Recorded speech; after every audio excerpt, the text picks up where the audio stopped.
विद्यार्थी मित्रांनो, आज आपण रक्षाबंधन यावरती छोटंसं भाषण पाहूयात. सर्वांना नमस्कार. आज आपण एका अतिशय खास सणाबद्दल बोलणार आहोत. त्या सणाचं नाव आहे रक्षाबंधन. रक्षाबंधन म्हणजे भावा बहिणींचा सण. या दिवशी बहीण भावाच्या हातात राखी बांधते आणि त्याच्या दीर्घायुष्यासाठी प्रार्थना करते. भाऊ देखील बहिणीला वचन देतो की तो तिला नेहमीच सुरक्षित ठेवेल. राखी बांधल्यावर भाऊ आपल्या बहिणीला भेटवस्तू देतो.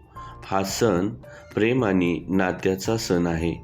रक्षाबंधन आम्हाला शिकवतो की आपले कुटुंब आणि नातं किती महत्त्वाचं आहे. धन्यवाद.